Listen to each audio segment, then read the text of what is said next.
ख़वातीन व हज़रात, जैसे जैसे आप उम्र में आगे बढ़ते हैं तो आपकी जो 5 सेंसेस हैं जिससे आप दुनिया से इंटरेक्ट कर रहे हैं, touch, taste, smell, sight, hearing, ये आहिस्ता आहिस्ता डिमिनिश करती जाती। अब मुझे उतना अच्छा नज़र नहीं आता जितना पहले नज़र आया करता था। अब उतना अच्छा शायद सुन नहीं सकता। अब वो शायद टेस्ट और वो स्मेल और वो टच में वो बात नहीं रहती।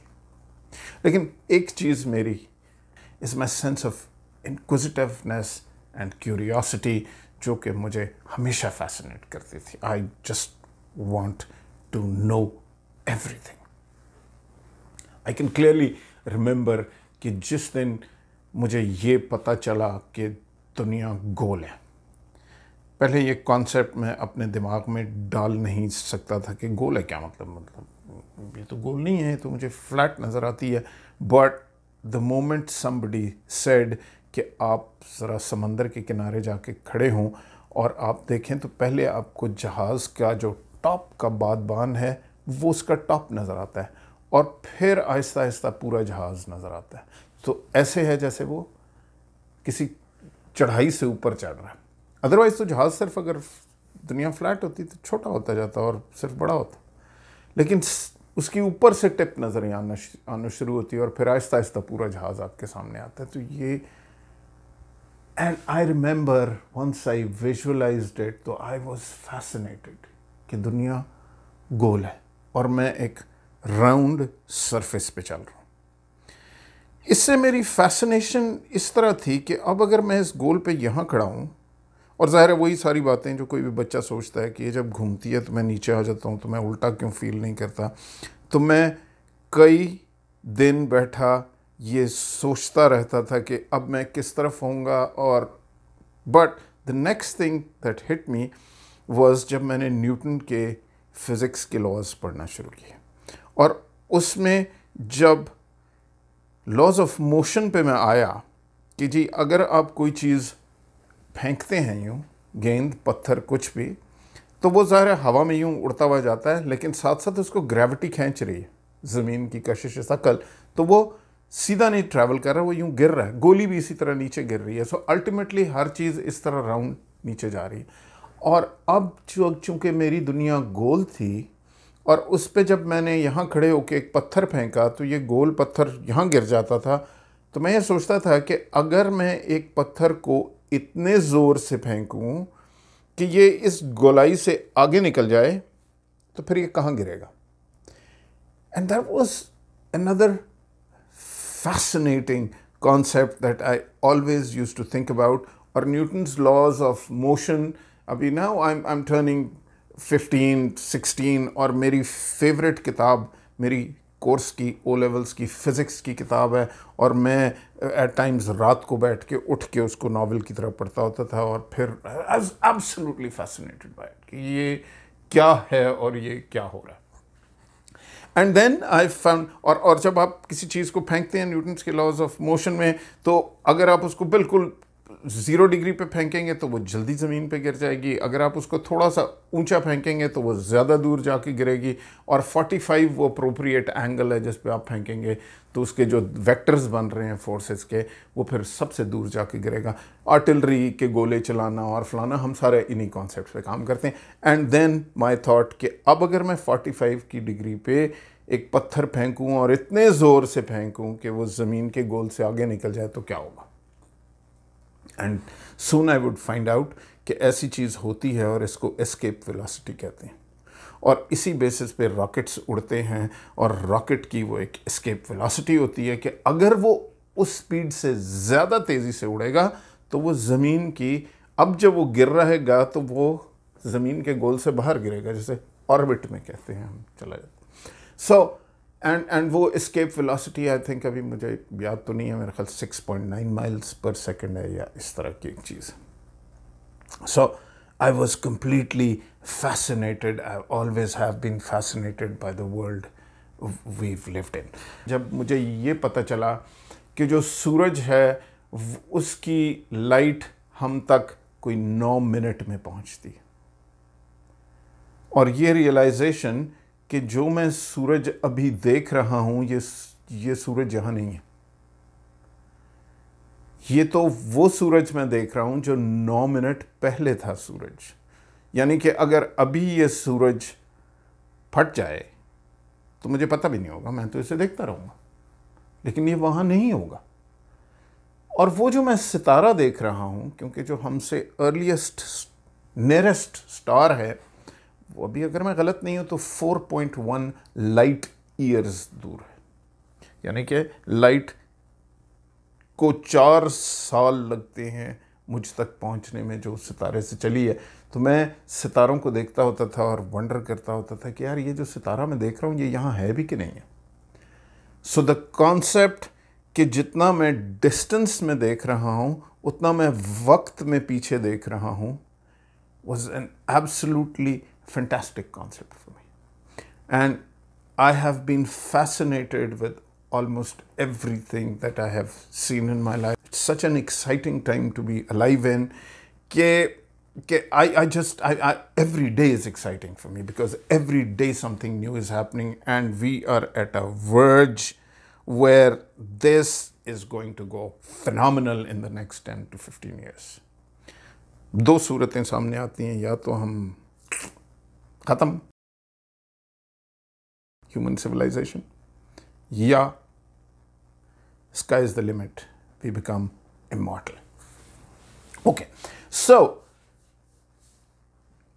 आपको एक कहानी सुनाने से शुरू करता हूँ। ह्यूमन एजिंग जो हमारा कॉन्सेप्ट है और डेथ जिसके गिर्द हमारा दिमाग, क्योंकि हमने इसके अलावा कोई चीज़ देखी नहीं आज तक, और जब आपने किसी चीज़ के अलावा कुछ देखा ना हो तो आपके लिए बहुत मुश्किल होता है वो इमेजिन करना जो आपने देखा ही नहीं। और अगर कोई आपको वो इमेजिन करवाने की कोशिश भी करे तो कुछ लोग तो उससे बड़े फैसिनेट होते हैं मेरी तरह के, और कुछ लोगों को उस पर बहुत गुस्सा आता है। मतलब जिस शख्स ने, क्योंकि उन्होंने जो अपनी एक दुनिया बनाई हुई थी, जो अपना बॉक्स जिसमें उन्होंने अपनी सारी चीज़ें अरेंज की हुई हैं, जब आप इस बॉक्स को तोड़ोगे तो उनकी अरेंजमेंट हिल जाती है। अब उन्हें समझ नहीं आती कि फिर मैं क्या करूं। ये तो ऐसा तो हो ही नहीं सकता, क्योंकि ये मुझे तो यही बताया गया था, और अगर ये हिल गया तो फिर क्या होगा। सो एग्जैक्टली द प्रॉब्लम, जिस वजह से हमने जब भी किसी शख्स ने कहा कि दुनिया गोल है तो हमने कहा यार ये तो बकवास कर रहा है, इसको कोई जहर का प्याला शैला पिलाओ, इसको मार दो, ये क्या कह रहा है यार। हमारी दुनिया तो बड़ी फिक्स थी। एक हम दुनिया पे रहते थे जिसके ऊपर 7 आसमान थे और उसके नीचे 7 ज़मीनें थीं, और एक सूरज हमारे गिर्द घूमता था। और फिर एक पागल आदमी आ गया, उसने कहा यार भाई ऐसा नहीं है, सूरज फिक्स है और हम इसके गिर्द घूमते हैं और हम एक गोल सी जगह पे रहते हैं, और हम अकेले नहीं हैं। भाई ये तो पूरी हमारे इर्द गिर्द ट्रिलियंस ऑफ गैलेक्सीज हैं। So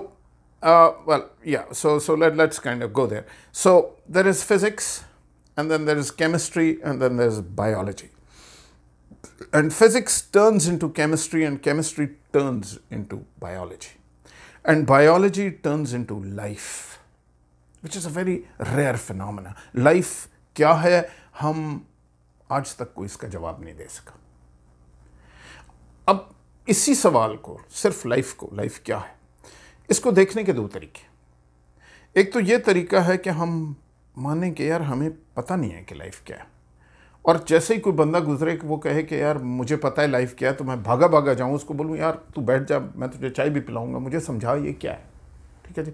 और मैं उसको सुनूँ, जो उसकी बात मुझे समझ आए वो आए, जो मुझे ना समझ आए मैं उसे आर्ग्यू करूँ, उसे अपना फ़लसफ़ा दूँ, वो मुझे अपना फ़लसफ़ा दे, हम दोनों बैठें, कागज़ों पे लिखें, ब्लैक बोर्ड्स काले करें, जो मर्ज़ी करें कि okay, and we become severely excited, क्योंकि हमने एज अ स्पीशी एक नई चीज़ डिस्कवर कर रही। समहाउ ह्यूमन रेस में ये भी एक बड़ा प्रॉब्लम है कि कुछ लोगों को नई थॉट पे बहुत गुस्सा भी आता है। They like that comfort of that box in which they live. They just say thinking out of the box, लेकिन आउट ऑफ द बॉक्स सोचना बहुत मुश्किल है। और ज़िंदगी का जो एक बहुत बड़ा बॉक्स है वो मौत की रियलिटी है, क्योंकि हमारी पूरी ज़िंदगी मौत पे बेस्ड है। हम अक्सर अपनी ज़िंदगी जीते ही नहीं कि ये तो ट्रांजिटरी है जी, यहाँ से तो हम सिर्फ गुजर रहे हैं, ये तो फजूल है। आप अगली दुनिया का सोचें, असल ज़िंदगी तो मौत के बाद शुरू है। ये जो मिरेकल ऑफ लाइफ है, ये इतनी ट्रिविटी है हमारे लिए कि, और मौत इतनी फिक्स्ड है कि ये सोचने पे एक बहुत बड़ा बैरिकेड है कि यार क्या ऐसा हो सकता है कि हम ना मरे? मतलब हम मरते क्यों, हम बूढ़े क्यों होते हैं? क्या मौत एक, जिसको हम बिल्कुल नेचुरल समझते हैं कि जी मौत तो इनएविटेबल है जी, नेचुरल है, हर चीज़ में, नेचर में ऐसे। क्या मतलब नेचर में ऐसे? नेचर में तो बहुत सी चीज़ें ऐसी थी, मेरे पास पर नहीं थे, नेचर में तो मेरे लिए उड़ना नहीं था, लेकिन मैं सबसे ऊपर उड़ता हूँ। नेचर में तो मेरे लिए पानी के नीचे जाना नहीं था, लेकिन मैं समंदर में एक सबसे गहरी मछली से नीचे तैर सकता हूँ। नेचर में तो बहुत कुछ नहीं था। नेचर में तो ये जो कपड़े मैंने पहने ये नहीं थे। नेचर में तो वो जूते भी नहीं थे जो मैंने इन्वेंट कर लिए। नेचर में तो हेयरिंग एड भी नहीं थी। नेचर में तो फ़ोन भी नहीं था। नेचर में तो सैटेलाइट भी नहीं था। सो फिज़िक्स केमिस्ट्री में तब्दील हुई, केमिस्ट्री बायोलॉजी में तब्दील हुई, बायोलॉजी लाइफ में तब्दील हुई, जिसका हमें नहीं पता कि वो क्या है। Yes, we can discuss this. और लाइफ को डेथ में फिर कन्वर्ट होती है, जो हम कहते हैं कि वो क्यों होती है, बट लाइफ कॉन्शियसनेस में तब्दील होती है। अब अलाइव तो सब कुछ है, दरख्त भी अलाइव है, फूल भी अलाइव है, मैं भी अलाइव हूँ, बंदर भी अलाइव है, भैंस भी अलाइव है, ये सब अलाइव है, विच इज़ अ मिरेकल। और हम एक ही तरह अलाइव हैं, एक ही हमारा सेल्यूलर स्ट्रक्चर है, एक ही डीएनए है, सब पीछे पैटर्न एक ही है। लेकिन फिर लाइफ से अगला जंप और उतना ही बड़ा है। जितना केमिस्ट्री से लाइफ बड़ा जंप है, उतना ही बड़ा जंप लाइफ से कॉन्शियसनेस। ये सोच कि हम जो यूनिवर्स के बीच में क्रिएट हुए हैं, हम यूनिवर्स के बारे में सोच रहे हैं। भैंस को तो कभी ख्याल नहीं आया कि दुनिया गोल है कि नहीं है, और अगर मैं पत्थर फेंकूं तो ये कितनी दूर गिरेगा, और सूरज मुझसे की लाइट जो मैं देख रहा हूँ, या हो सकता है भैंस को ख्याल आया हो, लेकिन मतलब ह्यूमंस, ये जो कॉन्शियसनेस है, that process of thought, this that excites you, that fascinates you, that makes you explore things that are not there, that makes you think out of the box.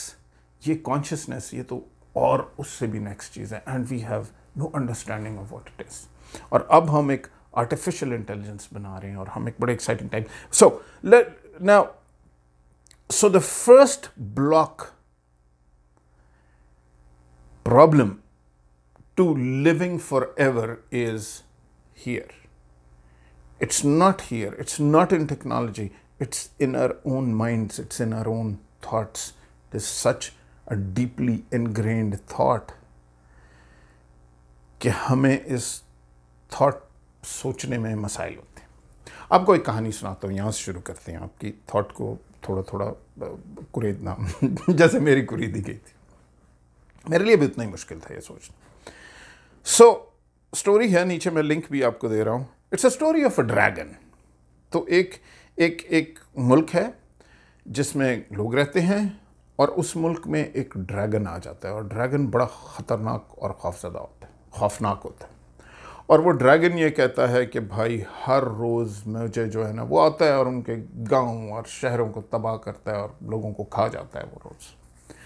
तो बड़ी मुश्किल से ड्रैगन के साथ एक निगोसिएशन होती है इन लोगों की कि भाई ये तू इस पहाड़ पे बैठ जा, तू जो रोज़ आके हमारी चीज़ें तोड़ता है और हमारे लोगों को खा जाता है, तो ये लोग हम खुद तुझे पहुंचा दिया करेंगे, ताकि तू इनको वहीं खा लिया कर। खाना तो तूने फॉर श्योर है ना जी, 100 बंदा 150 बंदा तूने दिन का खाना है, तो वो बजाय तू इधर आता है और बाकी चीज़ें भी तोड़ता है, तो 150 बंदा हम तुझे दे दिया करेंगे, उसको तू खा लिया कर। तो ड्रैगन के साथ ये डील हो गई। उन्होंने कहा ठीक है। ड्रैगन साहब वहाँ बैठ गए, उसको भी फ़ायदा था, उसको अब मेहनत नहीं करनी पड़ती थी, लोगों को भी फ़ायदा था, इनकी चीज़ें नहीं टूटती थी। 150 बंदे ने तो ड्रैगन ने खाना ही खाना था, वो उसको दे दिया। उन्होंने बड़ी कोशिश की थी ड्रैगन से लड़ने की, कुछ भी करने की, लेकिन बेचारों का बस नहीं चलता था। तो उन्होंने कहा यार अब ये 150 बंदा है, इसको दे दिया करेंगे रोज़। अब जो बूढ़े होते थे या जो बेचारे बीमार थे, वो ये कहते कि बेटा चल, अब आप तो अभी जवान हो बेटा, अभी आप नई ज़िंदगी शुरू हो। तो बूढ़ों ने अपने आप को वॉलंटियर करना शुरू कर दिया कि यार आज के जो 150 लोगों ने जाना है, चलो मैं चला जाऊंगा। और उन्होंने अपना एक सिस्टम बना लिया कि वो 150 लोग कैसे सेलेक्ट होंगे जिनको रोज़ ड्रैगन के पास भेज दिया जाएगा।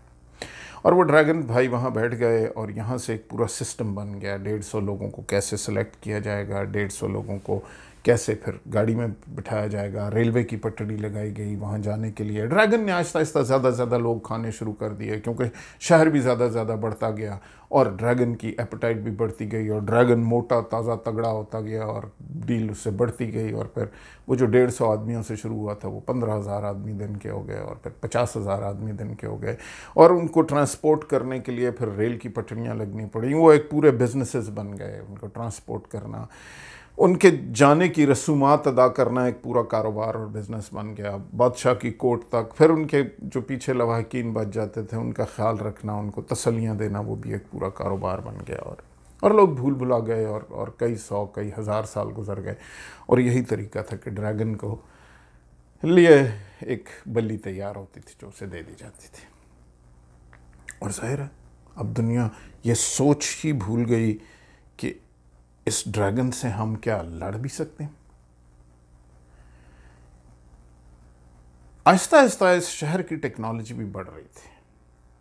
और एक दिन जब एक बच्चे से उसकी दादी ली गई तो वो बच्चा रोता हुआ आया बादशाह के पास और उसने कहा मेरी दादी को कल ले जा रहे हैं, मुझे बहुत प्यार है अपनी दादी से, मैं इसको नहीं जाने देना चाहता। लेकिन अब क्या करते, सब ने उसे समझाया, सब बड़े जो जो जो दीनी लोग थे उन्होंने कहा कि बच्चा ये तो ऐसे ही होता है, ये एक अच्छी जगह जा रहे हैं और ये तरीक़ाकार ही हमेशा दुनिया के, ये इनको जाने दो, कोई ऐसी बात नहीं। उसने कहा नहीं, मैं तो लड़ूंगा इस ड्रैगन से, ये रोज़ हमारे इतने 50,000 आदमी 1 लाख आदमी रोज़ खाता है, ये होता कौन है, मैं इसको मारूंगा, हम इसे बंदे क्यों दें, ये समझता क्या अपने आप को। उन्होंने अब चूँकि कई हज़ार साल से इस ड्रैगन से कोई लड़ाई नहीं था, सब लोगों ने कहा यार आप पागल हैं, पहले भी इतनी मुसीबत से ये मसला हल हुआ हुआ है, अभी आप फिर जाके पंगा, ना ऐसी कोई बात। खैर करते करते करते करते उस बच्चे ने, वो बड़ा हुआ और उसने बड़ी ऐसी साइंटिफिक डिस्कवरीज़ की कि एक दिन बादशाह के पास आया और उसने कहा जी ये वेपन सिस्टम मैंने बनाया, अगर इसमें आप मुझे रिसोर्सेज दें तो we can kill this dragon. अब लोगों ने बहुत कोशिश की उसे रोकने की, बादशाह सलामत लेकिन थोड़े से कन्विंस हो गए हुए थे, तो बादशाह सलामत ने उसे रिसोर्सेज दी और इन्होंने अल्टीमेटली एक ऐसा वेपन बनाया कि उस ड्रैगन को एक दिन मार दिया। अच्छा, नटशेल में मैंने आपको स्टोरी सुनाई है, नीचे लिंक दे रहा हूँ, इसे जाके पढ़िएगा, अंग्रेजी में बड़ी मशहूर स्टोरी है। अब आप समझ ही गए होंगे कि मैं बात क्या कर रहा हूँ। Death is not inevitable, we can change everything, we can also change death. और जितना काम अब ह्यूमन रिजुविनेशन पे और हेल्थ में और इन चीज़ों में हो रहा है, तो वो वक्त दूर नहीं है। ह्यूमन लाइफ एक्सपेक्टेंसी कंटिन्यूसली बढ़ रही है। मैंने पिछले में आपको ग्राफ भी दिखाया था और आपको मैंने होमवर्क भी दिया था कि जी आपने वो देखना है कि फ़र्क ममालिक में, ज़्यादा तरक्की याफ्ता ममालिक में ज़िंदगी का स्पैन ज़्यादा क्यों है। बड़ी सीधी सी वजह, आप इसे डिनाई करते रहें लेकिन बात तो बड़ी सीधी सी है, उनके हेल्थ सिस्टम्स की वजह से। कनाडा की health approach, it's not the best system in the world. Canadian system is not the best system in the world, but it is much अपने यहाँ से बहुत बेहतर है। हाँ, सोच का तरीका फ़र्क है। बेसिकली कनाडा में आपका डॉक्टर हर 6 महीने में आपका ब्लड वर्क, आपके सारी मेडिकल टेस्टिंग ज़रूर करवाएगा आपसे। हर फैमिली को एक फैमिली डॉक्टर सरकार की तरफ से एलोकेटेड है, यानी आप पिक कर सकते हैं कि हमारा ये फैमिली डॉक्टर होगा। आप फ़र्क फैमिली डॉक्टर्स रख सकते हैं, अम्मा ने कोई और रखा हुआ है, अब्बा ने कोई और रखा हुआ है, बट जनरली फैमिली एक डॉक्टर चूज़ करती है और वो डॉक्टर आपको बुलाता है, आपके ब्लड टेस्ट करता है, आपके आइडिया ये है कि इससे पहले कि आपको कोई बीमारी हो, प्रिवेंटिव मेडिसिन बेसिक तरीके है। पाकिस्तान में तो ज़रा मेरी भी वही सोच थी कि यार जब बीमार होंगे तो अस्पताल जाएंगे ना, एम क्यों अस्पताल जाएंगे। लेकिन तब तक बहुत देर हो चुकी होती, क्योंकि आपकी डिजीज़ जब उसके सिम्टम्स नज़र आना शुरू हो जाएं तो it's already too late. Lot of times.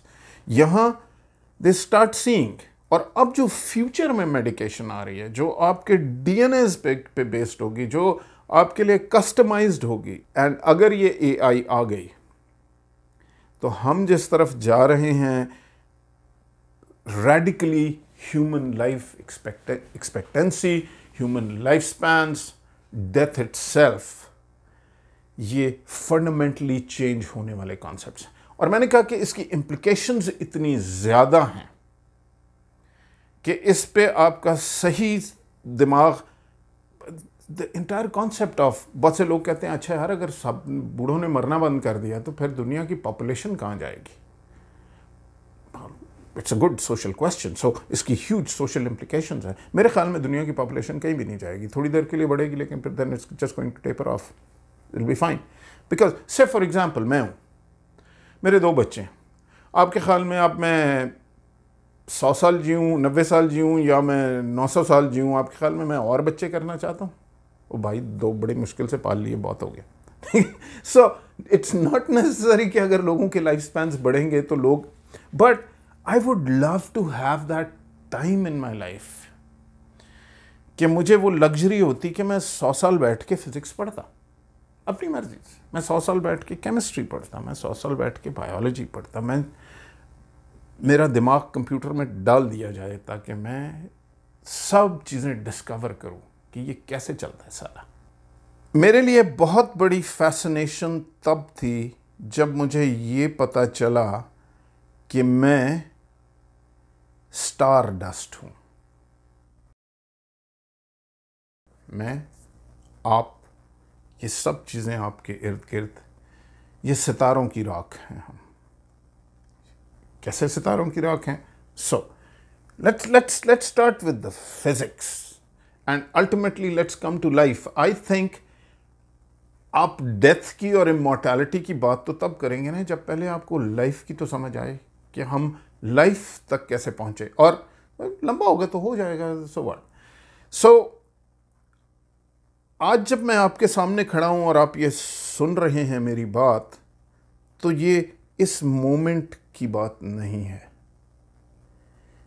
ये अरबा साल पे मुहित कहानी है। मतलब मैं अरबा साल में बना हूं और अगले 15 साल में मैं कुछ और हो जाऊंगा। तो पहले तो आपको थोड़ा सा यहाँ तक लाता हूँ वेरी वेरी क्विकली। अरबा साल को अगले 5 मिनट में यहाँ लाने की कोशिश करते हैं। सो मैं सितारों की राख से बना हुआ हूँ, कैसे आपको एक्सप्लेन करता हूँ। And I was fascinated when I heard this. So the big bang happens.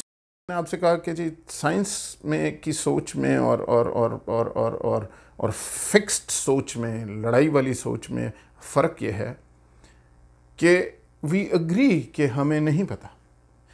To the best of our knowledge right now and our estimations, और जो कि अब जेम्स वेब स्पेस टेलीस्कोप ने, JWST ने ख़राब की है कि हमने बड़े समझे थे कि यार 14 बिलियन साल पहले यूनिवर्स बिग बैंग हुआ था, लेकिन अब हमें पता चला कि नहीं यार, ये 14 बिलियन साल से भी शायद पुराना है। इस पे हम लड़ नहीं रहे, इस पे हम we are fascinated by it, we are trying to understand this कि ओए वाकई अच्छा पैरा।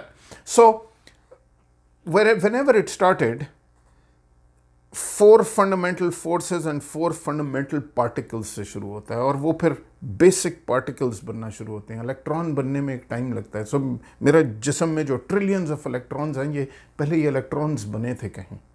तो आज आशर आपके सामने बैठा हुआ, फिर प्रोटॉन्स बने, एटम्स बने, सिंपलेस्ट एटम हाइड्रोजन बना। मेरी जो बॉडी जो 90% 80% कार्बन से बनी हुई है, ये पहले कहीं कार्बन क्रिएट हुआ तो आज मैं और आप बैठे हुए हैं। ये कार्बन कहाँ क्रिएट हुआ? ये कार्बन तो नेचर में था ही नहीं। सो हाइड्रोजन बना, स्टार्स में ग्रेविटी की वजह से हाइड्रोजन हीलियम में कन्वर्ट हुई, हीलियम कार्बन में कन्वर्ट हुई। अब ये डिपेंड करता है कि सन कितना मैसिव है, स्टार कितना मैसिव है, उसके कोर में कितना प्रेशर जनरेट हो रहा है, और फिर जब आयरन वो बनता है तो वो फिर एक्सप्लोड करते हैं, और आपके जो उससे ज़्यादा हैवियर एलिमेंट्स हैं आयरन के, वो एक्सप्लोडिंग स्टार्स में बनते हैं। और जब स्टार एक्सप्लोड करता है तो उससे ये सारी जो कार्बन रिलीज़ हुई सो वो स्टार्स की, सितारों की राख हैं हम। सो वो कार्बन, फिर जब जब हमारे प्लैनेट पे वो कार्बन आता है, हाइड्रोजन, ऑक्सीजन, नाइट्रोजन, हमें अभी भी नहीं पता कि लाइफ क्या है, लेकिन हमें ये पता है कि उस फिज़िक्स से hydrogen, helium, carbon, nitrogen, oxygen, ये सारे मटेरियल्स, एलिमेंट्स तो स्टार्स में बने। जो आपके सितारे हैं, दीज आर ह्यूज फैक्ट्रीज जो कि सिंपलेस्ट फॉर्म से ज़्यादा कॉम्प्लेक्स फॉर्म बना रही है। उस कॉम्प्लेक्स फॉर्म से फिर इस प्लैनेट पे केमिस्ट्री बनती है। ज़रा उस फिज़िक्स से केमिस्ट्री बनी। ये आपका पीरियोडिक टेबल की मैं बात कर रहा हूँ, ठीक है। उस पीरियोडिक टेबल में जब फिर ऑर्गेनिक केमिस्ट्री बनना शुरू होती है, वो कैसे है, वो ऑर्गेनिक कैसे हो जाती है chemistry, we are not really clear. इसमें बहुत सारे कंजेक्चर्स हैं, अब मैं उस डिटेल में नहीं जाऊंगा, नीचे आपको लिंक्स ज़रूर दूंगा।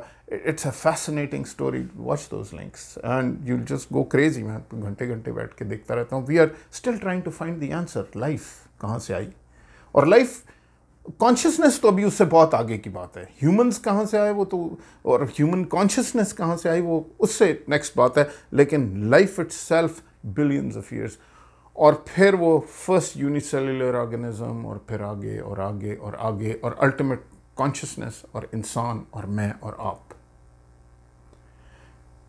अब जब हम ये कहते हैं ना कि जी हम ये समझते हैं कि ओके भैया इंसान बस बन गया तो अब यूनिवर्स का काम खत्म हो गया, इससे आगे तो एवोल्यूशन नहीं हो रही। Please, do you really think so?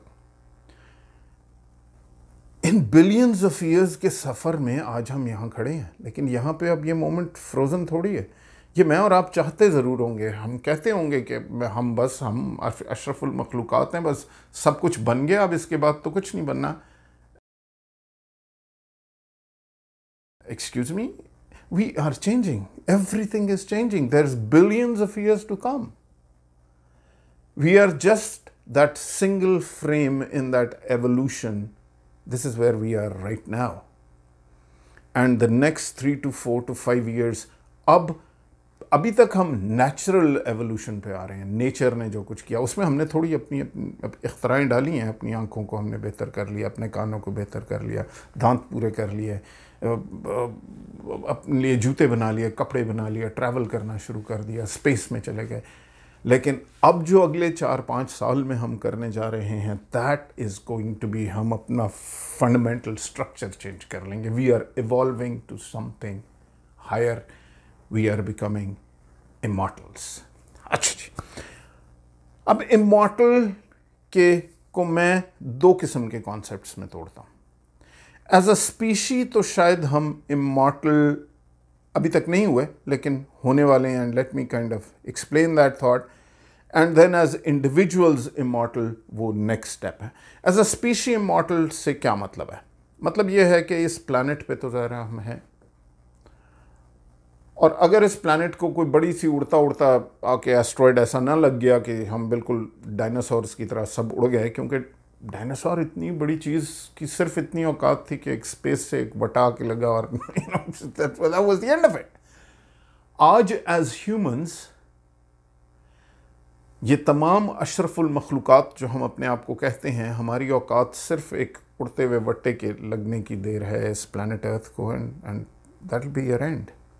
Or we miscalculate and we fire nuclear weapons and we end our civilization, because आज हमारे पास इतनी कैपेसिटी है कि हम अपने इस छोटे से प्लैनेट को, जिसमें अरबा साल की क्या प्रेशसनेस है, जो हम जो जिंदा हैं, जो लाइफ इटसेल्फ है, ये इतनी रेयर है कि हम अपनी बेवकूफ़ी में इसको 1 सेकंड में ख़त्म कर सकते हैं, या एक पत्थर में ख़त्म कर सकते। So human species immortal as a species. अब देखें, एज इंसान तो हम 70 साल के हुए, 80 साल के हुए, 90 साल के हुए मर गए इंडिविजुअली, लेकिन एज अ स्पीशी तो हमें पता है ना कि हम पिछले 3 लाख साल, 2.5 लाख साल से इस फॉर्म में हैं।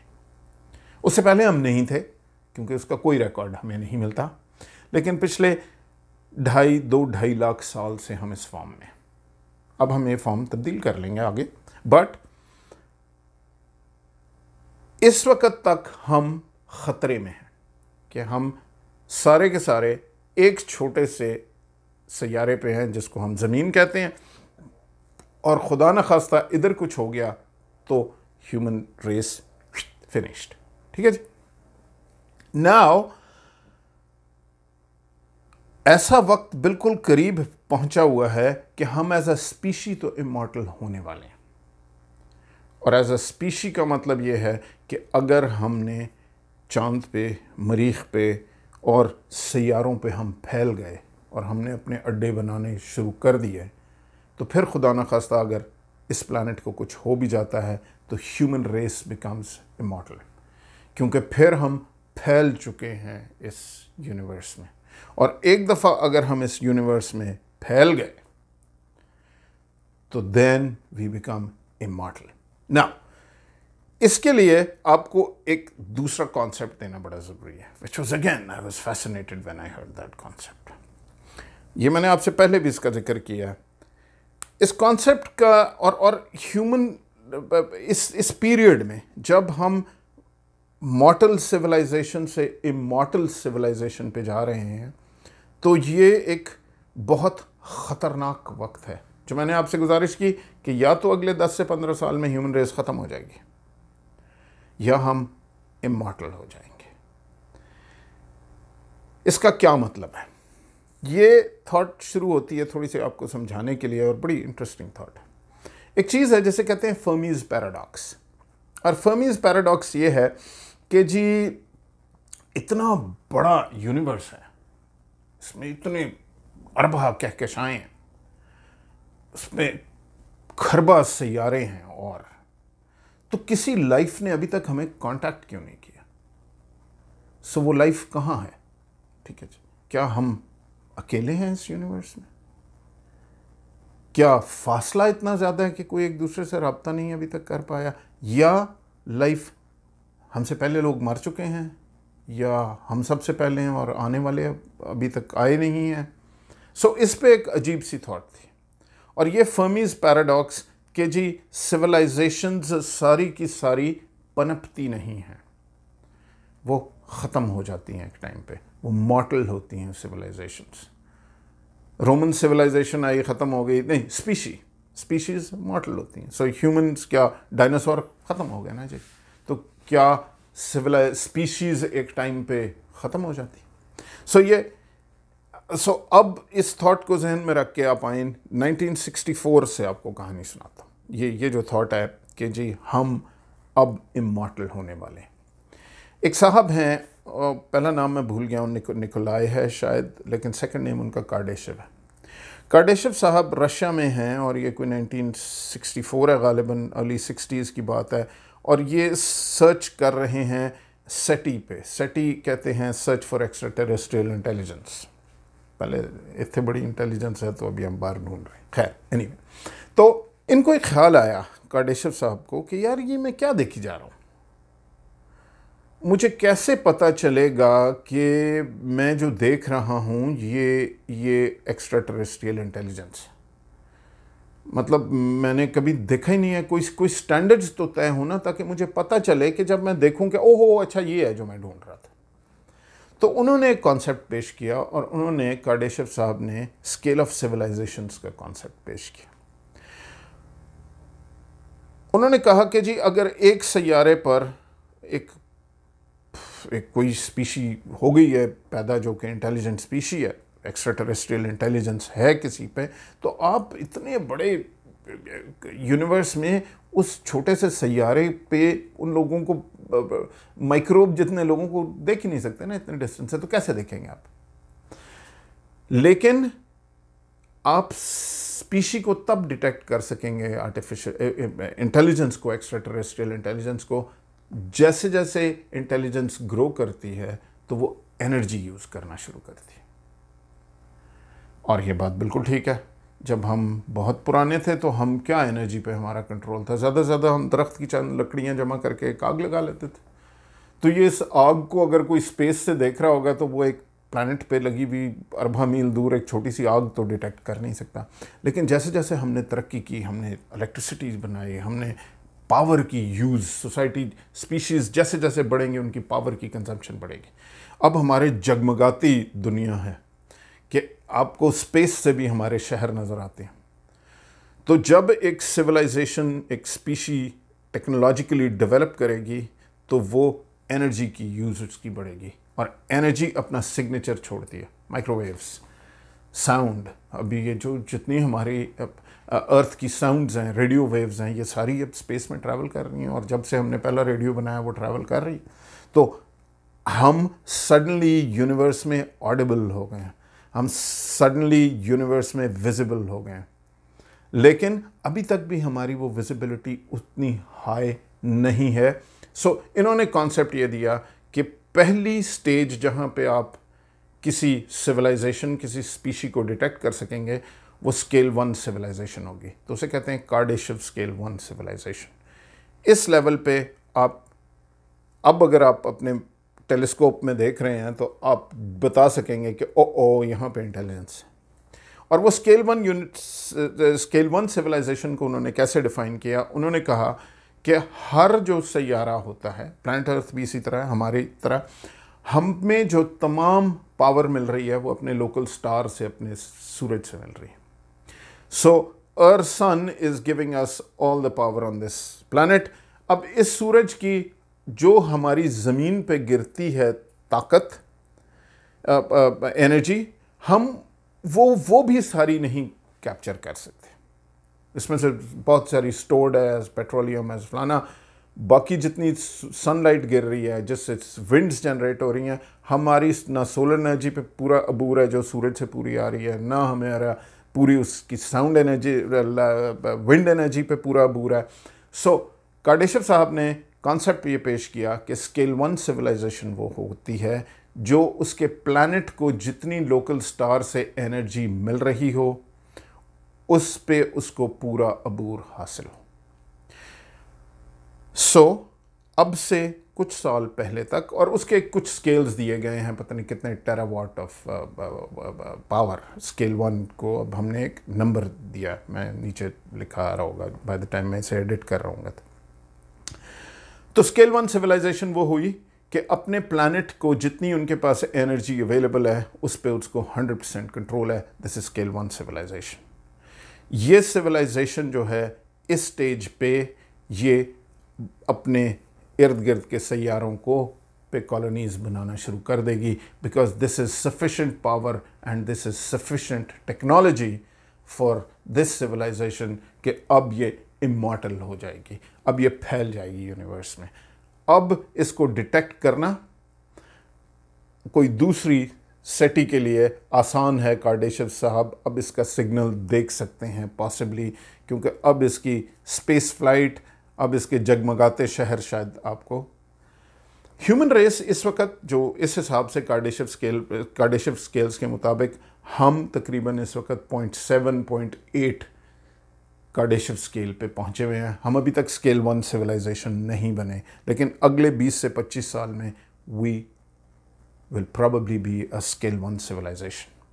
जो हम फ्यूजन पे एनर्जीज जनरेट करने की बात कर रहे हैं, जो हम आर्टिफिशियल इंटेलिजेंस और क्वांटम कंप्यूटर्स ला रहे हैं, उससे जो हम वो ये टूल्स हैं, ये हमारी कैपेसिटी, हमारी स्पीड ऑफ टेक्नोलॉजी इतनी बढ़ा देंगे कि जो चीज़ें हमने कई हज़ार साल में जहाँ पहुँचे थे वो हम महीनों में पहुँचेंगे टेक्नोलॉजी की टर्म्स में। And that is why we are coming to a very exciting, very beautiful future. अब इसमें एक प्रॉब्लम भी है। यहाँ पे जो सोशल लोग थे, जो सोशल साइंटिस्ट हैं, उनका ये कॉन्सेप्ट है कि जो सिविलाइजेशन कार्डेशिव स्केल 1 पे नहीं पहुँची होती जैसे आज हम हैं, तो वो स्पीशी अपनी एग्जिस्टेंस के सबसे मुश्किल दौर से गुजर रही होती। उसकी वजह यह है कि आज से कई हज़ार साल पहले हम दो लोगों की लड़ाई हो जाए तो क्या करेंगे? एक दूसरे को मुक्के मार लेंगे। एक बंदा मर जाएगा, चले, एक ने किसी के सर पे पत्थर मार देगा या कुछ करेगा। उससे कोई 5000 साल बाद क्या होगा कि चले हमने बंदूकें पकड़ ली, 2000 बंदा मार दिया, 5000 बंदा मार दिया। लेकिन वो कहते हैं जैसे जैसे सिविलाइजेशन स्पीशीज स्केल 1 के पास पहुंचती है तो उसका एनर्जी पे कंट्रोल ज़ाहिर बहुत बेहतर हो जाता है। आज हमारे पास हमारा एनर्जी पे कंट्रोल बहुत बेहतर है। अभी तक हम स्केल 1 पे पहुंचे नहीं हैं, तो लिहाजा हमने अपना सैयारा छोड़ा भी नहीं है, लेकिन हमारे पास एनर्जी बहुत ज़्यादा है और उस पर कंट्रोल हमारा बहुत बेहतर है। हमारे कॉन्फ्लिक्ट्स बहुत हाई हैं और आप अपने इर्द गिर्द दुनिया में देखें, we live in a very dangerous world now. आजकल खुलेआम बातें हो रही हैं कि जी एटमी जंग छिड़ सकती है और टैक्टिकल न्यूक्लियर वेपन्स हम यूज़ करेंगे, but this is a very slippery slope, we can just go down to hell immediately. So यहाँ पे वो कॉन्सेप्ट पेश किया गया कि जो सिविलाइजेशन कार्डेशिव स्केल 1 क्रॉस कर जाती है वो इमॉर्टल हो जाती है। एज अ स्पीशी हम कम से कम इमॉर्टल हो जाएंगे। हम अभी एज अ स्पीशी भी इमॉर्टल नहीं हैं, एज अ ह्यूमन तो इमॉर्टल होना एक्चुअली शायद इकट्ठे ही हम ये दोनों होंगे अगर हम बच गए यहाँ से। बहरहाल थोड़ा सा आपको इस पे आगे ले चलता हूँ, हालांकि हमारा ये सब्जेक्ट नहीं है, हमारा सब्जेक्ट तो इमॉर्टैलिटी है, लेकिन मैं ज़रा आपको जानबूझ के आज तक की दुनिया पे लेके आया कि ये एक कंटिन्यूम है जो ये चलेगा। यहाँ से या हम सिर्फ ये सैयारे की हद तक हम पेरिश कर जाएंगे या हम एक इमॉर्टल सिविलाइजेशन हो जाएंगे। स्केल 2 सिविलाइजेशन कार्डेशिव साहब का कहना यह है कि वो सिविलाइजेशन होती है जो कि अपने लोकल स्टार की तमाम एनर्जी को कंट्रोल कर सकती है। स्केल 1 वो है जो कि प्लैनेट की एनर्जी को कंट्रोल कर सकती है। स्केल 2 सिविलाइजेशन वो है जो अपने लोकल स्टार की तमाम एनर्जी कंट्रोल कर सकती है। At that point in time we can punch holes in space time, we can warp space, we can travel at the speed of light और faster than it. Fantastic concept. उसके लिए फिर बहुत से concepts हैं बड़े मज़ेदार कि जी डायसन स्फीयर्स, ज़ाहिर है पूरे स्टार की एनर्जी आप कैसे कैप्चर करोगे, उसके गिर्द क्या आप एक पूरा स्ट्रक्चर बना दोगे कि उसकी सारी, जैसे कि आपका एक अपना प्राइवेट न्यूक्लियर रिएक्टर है जिसकी सारी एनर्जी आप खींच के अपने पर्पसेस के लिए इस्तेमाल कर रहे हो ना। ऑफ कोर्स ऐसे स्ट्रक्चर तो स्पेस में डिटेक्ट करना फिर बहुत आसान है because we are talking at colossal levels. Dyson साहब का कहना पार्ट स्केल 3 सिविलाइजेशन भी है जो इमेजिनेटिव कि जी वो सिविलाइजेशन जिसको अपनी पूरी गैलेक्सी की रिसोर्सेज पे अबूर हासिल होगा। ऑब्वियसली हम अभी ये सिविलाइजेशन सोच नहीं सकते। It's almost a god like power. We will be creating matter. I mean it's unthinkable right now, we can theorise. और अब जो टाइम आने वाला है, अगर हम ये क्रॉस कर जाते हैं थ्रेशोल्ड स्केल 1 सिविलाइजेशन पे, which is a critical time for us, तो we are heading for individual immortality too. अब अगली दफ़ा हम इंडिविजुअल इमॉर्टैलिटी पे, इसकी इम्प्लिकेशंस क्या होंगी, हमारी रिलेशनशिप्स कहाँ जाएंगी, क्या अगर हमारी ज़िंदगी 1000 साल हो जाती है तो फिर हम पढ़ा कितनी देर करेंगे, फिर हमें पढ़ने की ज़रूरत क्या होगी, मतलब हम तो AI आ गई होगी। सो बहुत सी चीज़ें तो मशीनें हमसे बेहतर कर सकेंगी। हम क्या कर रहे होंगे, सो हमारी रिलेशनशिप्स क्या होंगी, will we be married for 1000 years? अभी 40 साल 50 साल में लोग एक दूसरे से बड़े तंग आ चुके थे। How many children will we have? Will we have human companions in the future? So ये सारी implications, ये सारी thoughts, और मेडिकल क्या एडवांसेस हो रहे हैं। इंडिविजुअल इमॉर्टैलिटी पे मैंने पिछली दफ़ा आपसे थोड़ी सी बात की थी कि क्या हम डिजिटल लाइफ हो जाएंगे, कि हम कंप्यूटर्स में ट्रांसफ़र हो जाएंगे और हमारी इंटेलिजेंस चलती रहेगी, लेकिन क्या फिज़िकली लाइफ को एक्सटेंड करने पे इस वक्त क्या हो रहा है, मैं आपको उसमें लेके चलूँगा, और फिर उसकी फ़र्क इम्प्लिकेशंस पे, और फिर ये पूरे concept of death and after life क्या होगा। तो टिल देन होपफुली मैंने आपको एंजॉय किया।